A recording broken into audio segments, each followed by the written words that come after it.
Good afternoon, everybody, and welcome to week six of the attention-based training program. Hard to believe that we're actually into week 6, which roughly started around the lockdown. So that'll just tell you how long we've actually been in this position. So I just want to have a little brief recap like we do every week about last week. And you might remember that last week was about empathy and compassion. And we provided what I think is a very important distinction between empathy and compassion. And that is that empathy can be defined as feeling with somebody, while compassion is defined as feeling for somebody who's suffering an issue. And compassion is usually, but not always, associated with some kind of action. So it's an important distinction. And it's not that empathy is bad in itself. It's just that, especially during times like we are in right now, that empathy can actually lead to distressed empathy, which can really develop anxiety and further issues down the road. So what we were trying to talk about last week was it's okay to feel empathy, that's fine, but we make it a more healthy version of empathy, which is actually compassion. And again, compassion is feeling for someone and is associated with some kind of action. And that can be a very small action, just even wishing somebody well, as we found out. And I've just described that there in terms of, the COVID-19 crisis, in terms of empathy can lead to empathetic stress. We want to switch it from this empathetic distress towards the compassion-based program. And we need to cultivate that in some way. And we described briefly, and I hope you maybe got a chance to practice during the week with the audio file in your ABT folder, which again, just to remind you, if you want to get any of the audio files, the manual PDFs, and the recording of the previous week, you can go to the ABT folder, and that's on the RCC OneDrive, and you can access that through the WorkVivo. So if you look at my most recent posts, I'll have a number of references to that ABT folder. So you might remember we discussed loving kindness meditation, and we had a brief practice of the loving kindness meditation during last week. And just to give a very brief recap on that, that's where we were wishing 3 or 4 types of individual health and happiness. So from the people we love dearly to the people that we don't really know, acquaintances we're neither positive nor negative about, and then the people we might not like so much on the right. And we ended up with ourselves. So it's really important during this exercise that we try our best to really extend the feeling of compassion and empathy toward all of the groups, even though we might not want to direct it towards some, such as those we don't like so much. But I think it can be a very powerful and helpful tool. And remember that if we are angry with people we don't like, or we have enemies, that this can be quite draining on us, especially during times like this when we're suffering anxiety. So I think it's a very effective meditation practice. And again, I just want to remind you that this type of practice, the loving kindness practice, is what I would term a satellite practice. So it revolves around the core practice, which I'll describe again in a minute. So other examples of the satellite practices that we discussed during the weeks were, for example, urge surfing, and the body scan is another example of a satellite practice. So just to remind you again, I'm sure you're all very familiar with this slide. We adopt the upright posture. Once this course is complete, you can adopt any posture you like, but I like at the start, especially for people who have never experienced this type of practice before, that we engage in an upright position so that we don't go into sleepy time, because remember, meditation is work. And in order to help us disengage from distractions internally and externally, we use an anchor. So we either use a chosen phrase, such as I am here now. That's just one suggested phrase. You can use others if you like. And another type of anchor is the breath, which is always moving. So I generally recommend that you pick one at the start and you stick with that for the duration of your practice. And we use these anchors to help us disengage from thought, emotion, sensations, and memories by returning to it on a moment-by-moment basis. And the process, as we're all familiar with now, is we set the timer for a certain number of minutes each week. We try and add a minute on each week. We set the timer, we disengage from these distractions using our anchor, which we've chosen already, and then our timer goes off and we're ready to get on with the day. So this is the core practice. The other satellite practices we use as tools when needed around it. And again, you're very familiar with this slide. Hopefully, most of you listening in will have completed some of these templates. And again, I will urge you to do this because if you want this practice to go out longer than 8 weeks, or you haven't quite embedded it yet, this is one of the very best ways to help you embed this practice. It's quite hard to develop a new habit. It's hard enough to quit a habit. It's really hard to develop a new one, especially one that's hard like ABT. So I would urge you to go through this structured approach, at least during this course, to help you embed and ground your practice. Okay, so the theme of today is acceptance, and we'll go through that in a few minutes. But as usual, at this part of the session, we'll go through the body scan. And as always, we adopt the upright position, and you plant your feet firmly on the ground, with your hands resting in your lap or by your side, whatever is most comfortable. And then you gently close your eyes. And we begin the body scan meditation by taking a deep inhalation. We pause and then we exhale out slowly.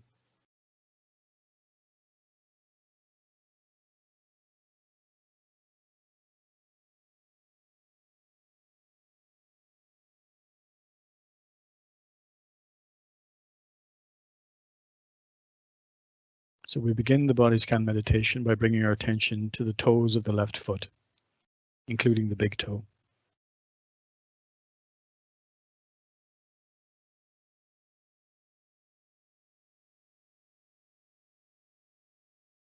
And then we bring our attention to the sole of the left foot, the left heel, the top of the foot, and the left ankle.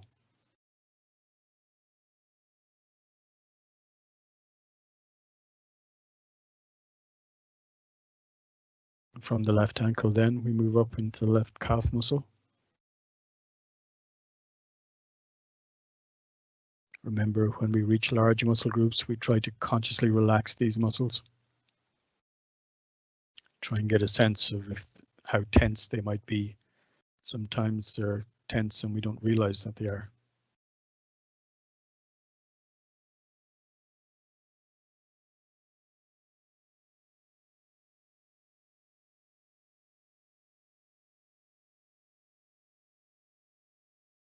And then we move up slowly towards our left knee.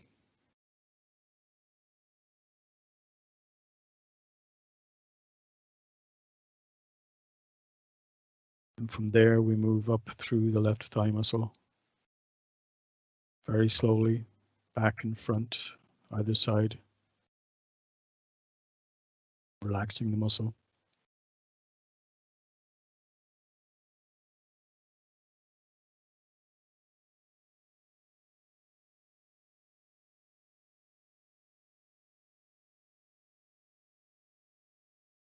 And then we arrive at the left hip.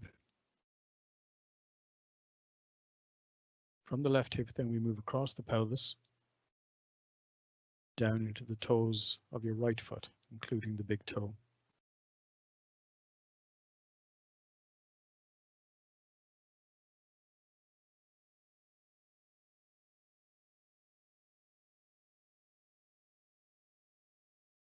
And try to get a sense of your entire right foot, from the heel and ankle, sole, upper part of the foot, and the toes, all one unit.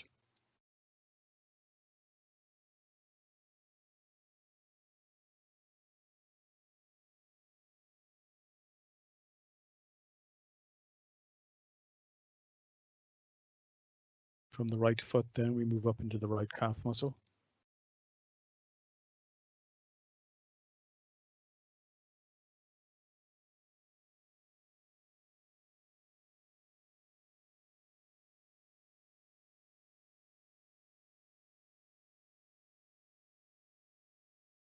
Until we arrive at the right knee.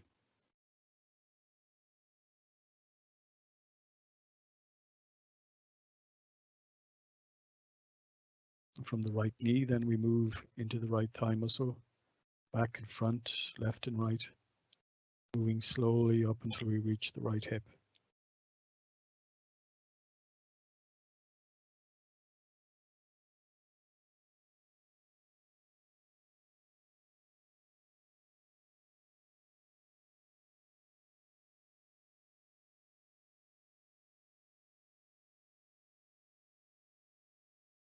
From the right hip then, I want you to get a sense of what it's like to sit on the seat that you're sitting on right now. Feel the weight of your body.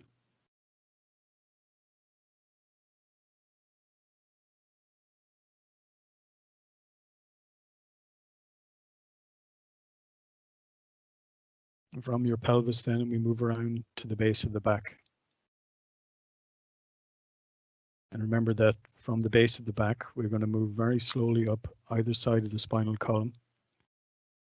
We try to relax the large muscle groups either side until we slowly and eventually reach the shoulder blades, just below the shoulders.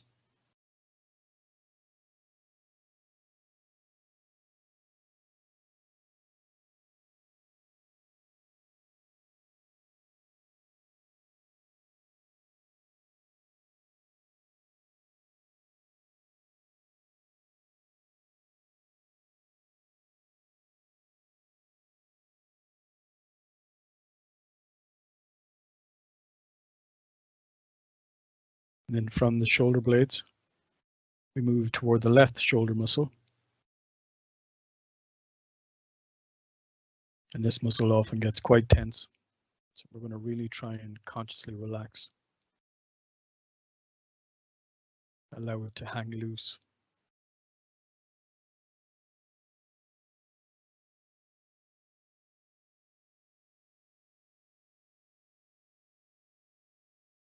From the left shoulder, then we move down into the tips of the fingers of the left hand, the left thumb.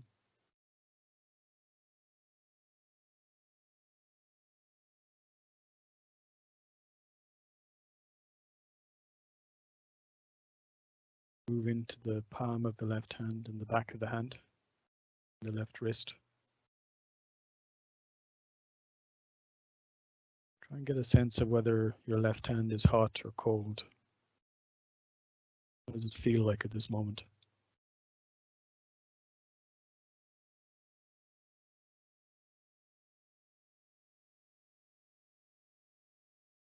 And from the left wrist, then we move into the left upper forearm. Move slowly up through the forearm until we reach the left elbow.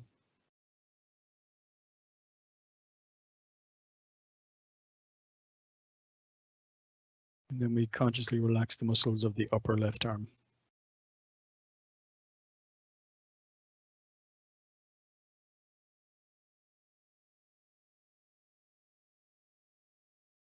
Get a sense of your entire left arm as it hangs from your shoulder.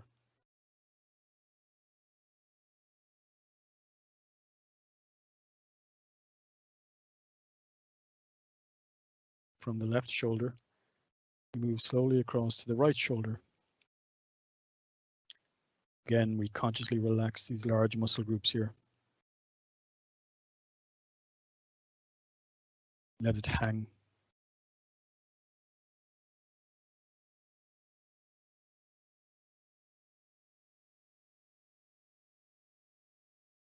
From the right shoulder then, we move down to the tips of the fingers of the right hand, the right thumb.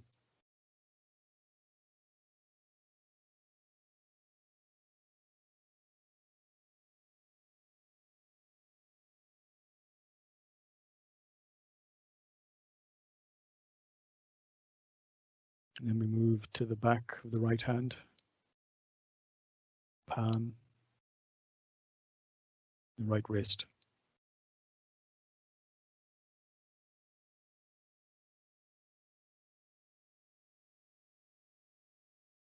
And from the right wrist, then we move into the upper right arm.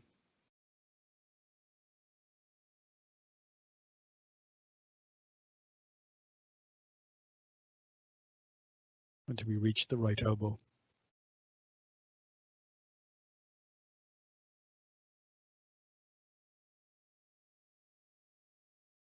And then we move into the large muscle groups of the upper right arm.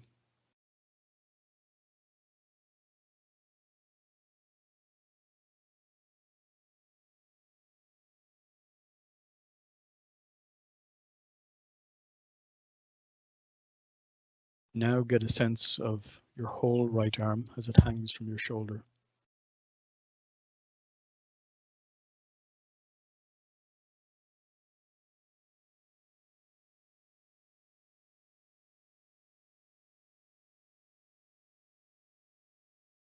From your right shoulder, then we move around to your neck, the back of your neck,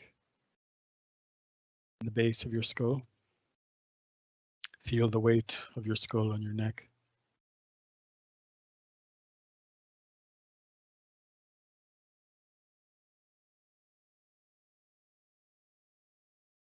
And from the back of the neck, then we move around to the throat and up into the jaw muscles, left and right. Consciously relax these jaw muscles now. Let your jaw hang.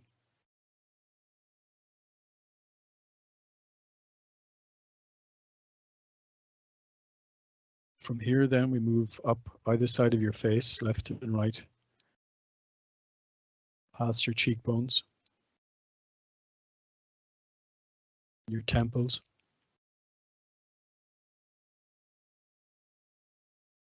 smooth out your forehead, and then relax the muscles around your eyes.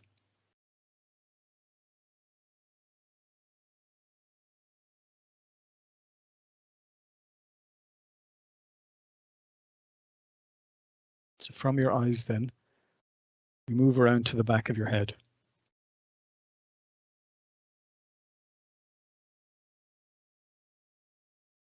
As we move slowly up toward the top of the head and the scalp. See if you can feel any sensations here on your scalp.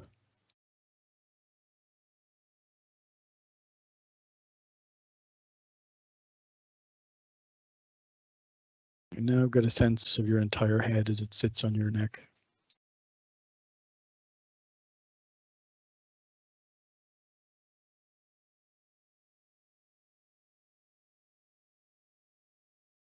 We finish the body scan then by taking a deep inhalation before pausing and a long exhalation.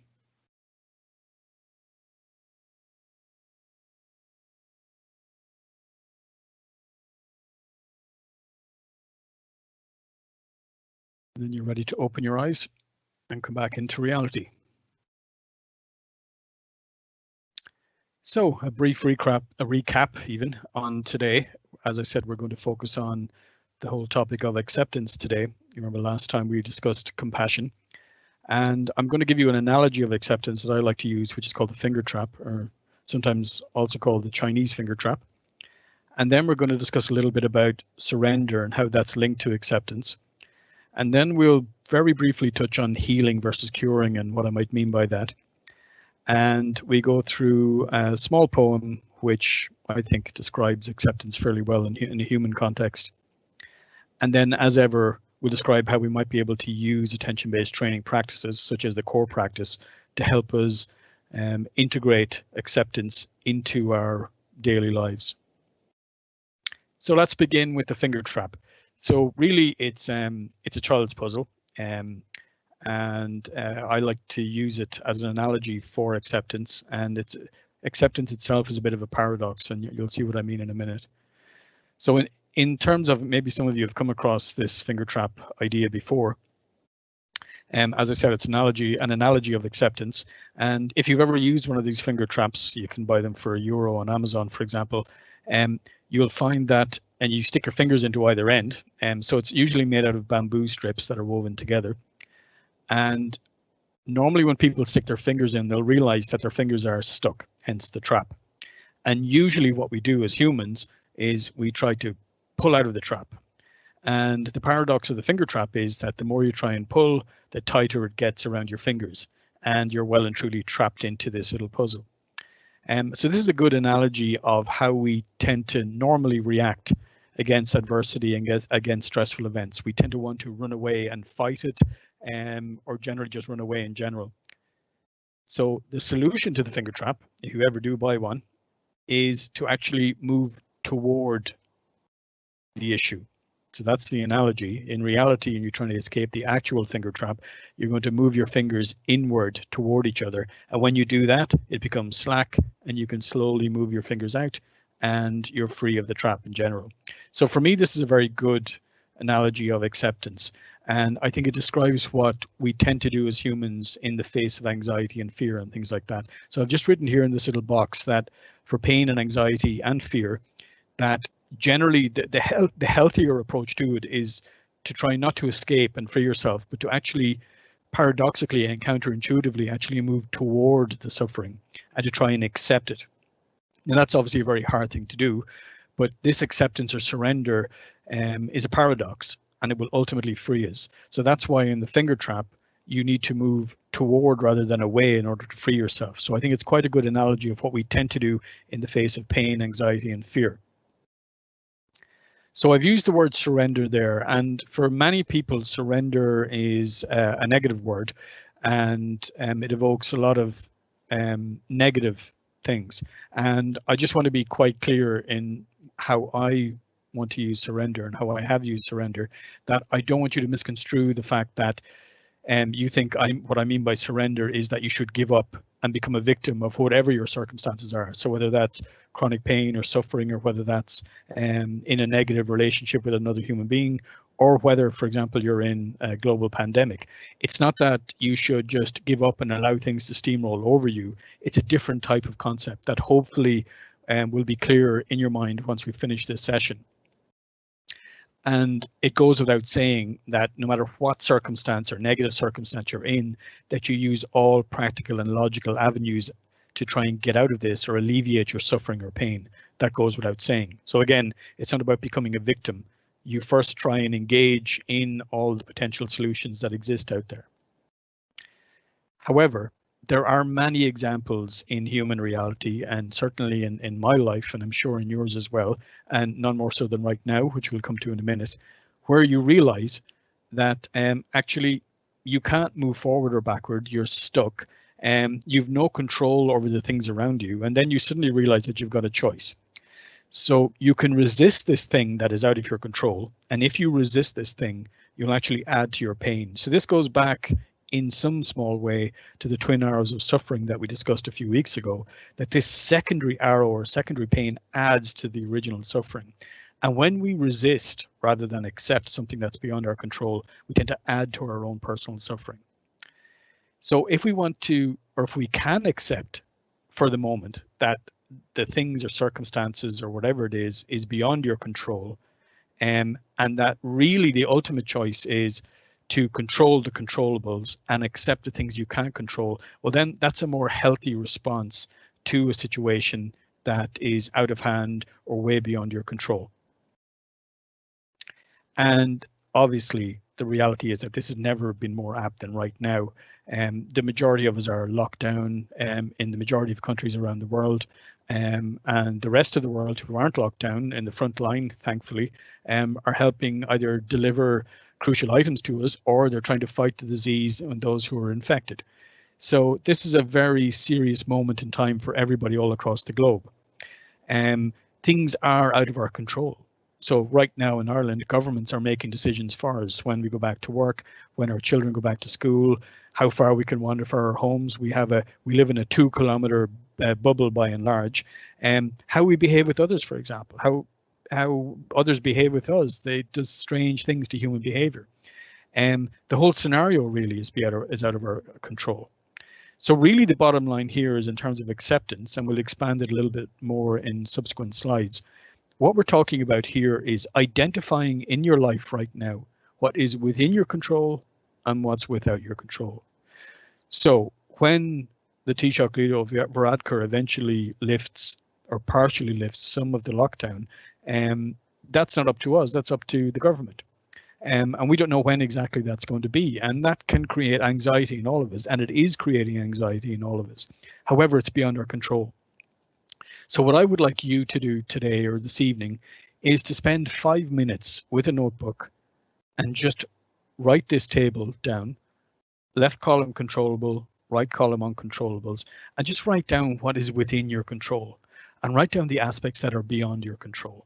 So I've just written down examples for you here, which are, fairly obvious. I control what time I wake up at. I might not want to wake up early, but I can control that. I still can get up early, but I still have a choice. I can hit the snooze button. I have a choice as to what I eat. So I can eat crisps and chocolate all day, or I can maybe ease up on that, maybe eat some more veg. They're all within my control. I can do either. I can control who I engage with. So some people might be very stressed at the moment and they might add to our stress. So we can control how much we interact with them, either via social media or in person if they're in our families. We can decide when we want to practice attention-based training, for example. We can put the times in and we can set a timer and we can do it when we decide. And really importantly right now, we can decide if and when we choose to shut off social media updates. I don't know about you, but I can do it doing that. We can control the flow of media coming into our personal mindscapes. Now, what's beyond our control? So obviously the global spread of the virus is beyond the control. The lockdown mechanisms, as I suggested, are beyond it. How others react to this are beyond our control. So how anxious they feel, how frustrated or angry they might feel, that's beyond what we can control. The public reactions outside when you meet somebody when you are shopping at the moment, where maybe some people are a little bit more frustrated about queuing, for example, you can't control their reactions to that. Likewise, you can't control the relentless media bulletins, but what you can control is the updates coming into your phone, for example, or you can choose just to watch one media outlet a day at a certain time. So if you can identify what's controllable and what's not, you might find that the things that are uncontrollable they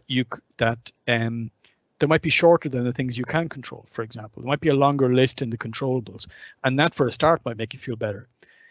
What I'd like you to do is once you populate this list, that you bring the uncontrollable aspects into your attention-based training. So in other words, when you begin your meditative practice or after a few minutes, you bring into your mindscape what is uncontrollable and you see it for what it is. And you acknowledge that it's beyond your control, that you've no say either way, and that it's okay. So that you consciously, in your mind's eye, accept this uncontrollable aspect of reality and you let go. And that's what I mean when I say surrender. So you surrender to the fact that the lockdown, when it's released or not, is beyond your control, and you try to accept that. Now, that's not going to happen maybe immediately. You might need a lot of practice with this, but this is a healthier step forward in terms of trying to fight the things within and without that are uncontrollable. So healing versus curing is something that I would spend much longer time with when I'm with patients, for example, especially with those patients who are suffering with chronic diseases or illnesses for long periods of time. And it's a very important concept, and I'm not going to spend too long on it now, but maybe at some point in your life you might go through a long illness, and maybe somebody you know will go through a long illness, and I think it's worth having this in the back of your mind and remembering what the difference between the two words here are. So I'm going to talk very briefly about this concept of healing versus curing in the context of acceptance, and we have two slides here. And really what we're talking about, as I said, we're talking about individuals who have chronic diseases or long-term intermittent illnesses. And here's the reality. Many of us might not like this, including me. And, you know, I have a history of chronic disease, and I certainly went through this phenomenon where I personally expected modern medicine to cure all my ails, so that I could take a magic pill and be better forever, and that was great. And I think many of us in the 21st century expect unfairly modern medicine and science to have a cure-all for everything. And that's just simply not true. It might be true in 100 years from now, but it's certainly not true now. So what we need to do in the absence of a cure, that does not mean that we can't encourage healing, which is a different type of healthy reaction to what's happening to us. So we can heal ourselves but still be in pain. We can heal ourselves, still be in discomfort. We can heal ourselves and still have inflammatory markers out of control. We can heal ourselves and still have growths emerging within us, for example. So I hope you'll come to appreciate that difference between a cure and healing. So healing really, and which is why it's linked to the word acceptance here, is that when you accept the reality, if you have a chronic disease, that this thing cannot be cured 100% at the moment, that if you fight against it, you will make these symptoms worse, most likely. However, if you accept it, you will create a kind of a healing process within you, even if it doesn't cure the disease process itself. So as I said, it's about acceptance of the present moment at this point in time, no matter what the disease process is. And when you engage in this kind of process, if you have a chronic disease or a long-term intermittent illness, what you'll find is that you'll bump into brief breakthroughs of self-knowledge and self-awarenesses and really significant learnings where you'll actually evolve as a person in terms of your personality and your response to the world. So what I'm really trying to say here is that chronic pain and disease, or pain of any kind, can actually be beneficial to us in terms of self-awareness and growth. And not everybody reacts well to this sentence, but I hope you can understand what I'm trying to say underneath it. So there's a difference between healing and curing, and that acceptance leads to a different type of evolution in the absence of fixing the disease, whatever that might mean. So this can be an inflammatory sentence. I'll hope you get what I mean by it underneath. I find that sometimes when I make this statement to people with chronic disease, that they might initially get angry, but then they come to understand it because they will have experienced this themselves. But the bottom line here is that in reality, for all humans that ever existed and ever will exist, that there really is no evolution. And I don't mean evolution in terms of physical sense, I mean in terms of personality and self-awareness without suffering. So I'll give you a very benign example that if you have a child, that child, including me when I was a little kid, actually needed to realize that fire was hot and it burned you, to know that it's really dangerous. So you don't do that again. So when a child experiences something dangerous and gets hurt by it, the system equilibrates and tells the individual not to do that again, hopefully for most of us. So that's what I mean about no evolution without suffering, that you need to feel that pain in order to realize that we avoid this or stay away from this for safety reasons. So likewise, for example, and again, I'm going to put this out there, you might not feel or think this at the moment, but have some thought maybe later today that the current pandemic might actually lead to important realizations for many of us. Now, I'm not ignoring the fact that this is a very serious time for many people, and many people have lost loved ones. Many people are in serious economic and financial straits. I'm not discounting that, but what I'm saying is that there are other maybe positive aspects that we don't always realize during a crisis like this. And this suffering might lead some of us to important insights in terms of our relationships or our jobs or purpose in life, for example. So acceptance of the present moment, including all the good and all the bad, can help us reach a higher level of self-awareness, which I think can always be good. However, if we continue to fight against the uncontrollable realities, such as a COVID-19 pandemic, then we're only going to add to our suffering, and we won't allow for this evolution in terms of self-awareness and self-growth.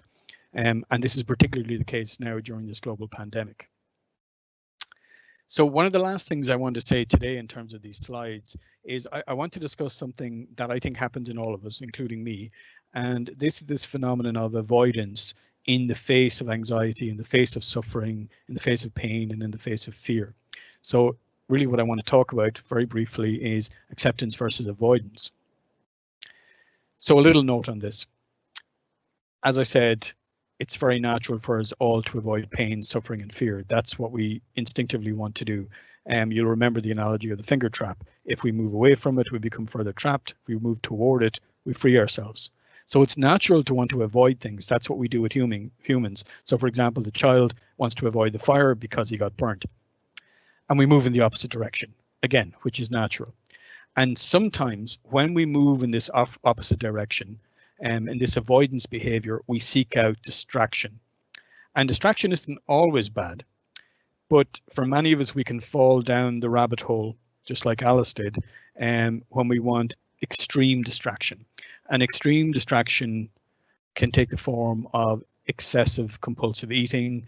It can take the form of alcohol, of drugs, of excessive working, for example, and other kind of obsessive behaviors that ultimately will have a negative effect. So we'll get temporarily relief, we'll be temporarily distracted by moving the opposite direction, but ultimately it doesn't lead to positive health. And again, to bring in the notion of primary and secondary suffering, the twin arrows of pain and suffering, we add to this secondary pain and suffering by engaging in substance abuse or overeating, for example. And Another aspect of avoidance behavior can be something that I've seen an awful lot in my client work, which is this paralysis of procrastination. So in other words, the bills keep coming in, they get stuffed in a drawer and they keep piling up, and up. And before you know it, we have a mountain of letters that are unopened in the corner. And we become paralyzed in this inaction. We simply can't act because we're afraid, we're trying to avoid the pain that we think might be in those letters. So again, by avoiding and moving away, we create a secondary pain. Whereas if we act courageously, which is quite hard for many of us, including me, we'll actually diminish that suffering ultimately. So as I said, it takes courage to face any fear, any anxiety and pain. It's not easy. It's not always going to be able to be readily done, but if we can do it, we're going to be healthier in the long run. So we can actually use satellite practices like urge surfing, for example, to help us resist the urge to avoid, to resist the urge to engage in distracting behaviors. And we can also use the attention-based training core practice to help us accept the central realities that are beyond our control. So in other words, to tackle this from the avoidance and distraction side and to tackle it from the acceptance side. Now, I find that this poem that I'm going to introduce to you in the next slide, for me, when I read it, really, it was the perfect summation of what acceptance really is. And I think the poet Rumi has really got it in one as far as I'm concerned, and I hope you'll agree with me. And those of you who have never come across Rumi before, I'm sure those in the Middle East will be very familiar with Rumi's name. He's a very famous philosopher and mystic in the Arab world. And you can see on the right here that Rumi was born in Afghanistan and died in Turkey. And he was a poet, but also a religious mystic and very famous, as I said, across the Middle East and the Arab world. And his poem, all across the internet as well, if you look for it, is widely used to illustrate the concept of acceptance. And I hope you'll agree with me here. So I'm just going to read it slowly here. And you can read it afterwards as well if you want, to see if you like and if you think it reflects acceptance and what it means to accept. So Rumi's poem, this one, is called The Guest House. And it goes like this. This being human is a guest house. Every morning a new arrival, a joy, a depression, a meanness, some momentary awareness comes as an unexpected visitor. Welcome and entertain them all. Even if they are a crowd of sorrows who violently sweep your house empty of its furniture. Still, treat each guest honorably. He may be clearing you out for some new delight. The dark thought, the shame, the malice. Meet them at the door laughing and invite them in. Be grateful for whatever comes, because each has been sent as a guide from the beyond. So that's Rumi's poem, The Guest House. I think it's very illustrative of acceptance. Okay, so now we're toward the end of the session. And I know normally we do 2 minutes, but I'm going to up the ante here, and I hope you'll bear with me, because I think we need to delve deeper into the numbers and get a deeper feeling collectively of what the longer period of time feels like. So I'll hope you bear with me now in this session, where we'll increase it from 2 to 5 minutes. And again, I'll set the timer. Usually when I do this in a circle of patients or clients, they think that my timer is broken, for some people, because the moment seems to last an eternity. So I'm going to assure you now that everything is working fine, and the timer will go off at 5 minutes, even if it does feel longer than that. So again, what we're going to do is we're going to adopt the usual stance and posture, upright, eyes gently closed, and with your hands resting on your lap or however you like, and your feet firmly planted on the ground. And I'm going to remind you that throughout this 5-minute meditation, which is relatively long, that each time you become distracted by external or internal things, that you disengage and you come back to your anchor. And to remind you, your anchor is either your breath or your chosen phrase, such as I am here now.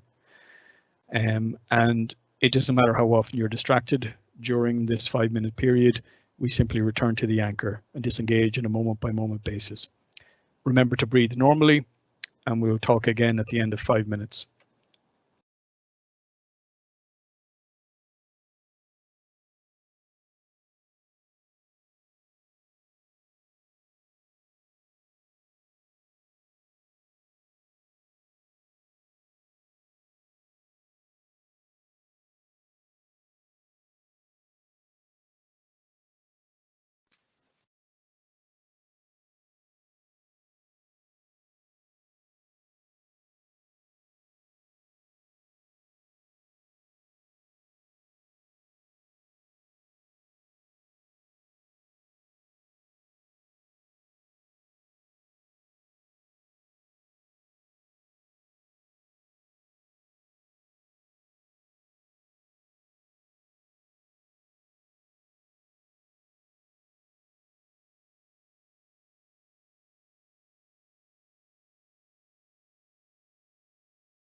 So that's the end of that 5-minute practice.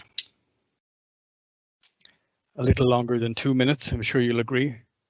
I think it's important that we can immerse ourselves into these longer sessions as time goes forward. So just to remind you that the goal for this week is 7 minutes, morning and evening. Hopefully many of you have reached that target of 6 thus far. Just to remind you again, like I did last week, I find for some people that they want to extend further out, and that's perfectly fine. I think individuals have natural sense of the magic number for them. So that may be 10, and maybe 15, and maybe 20, whatever it is.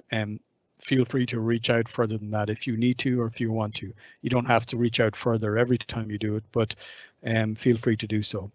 But just know that for now, our target is 7 minutes, morning and evening.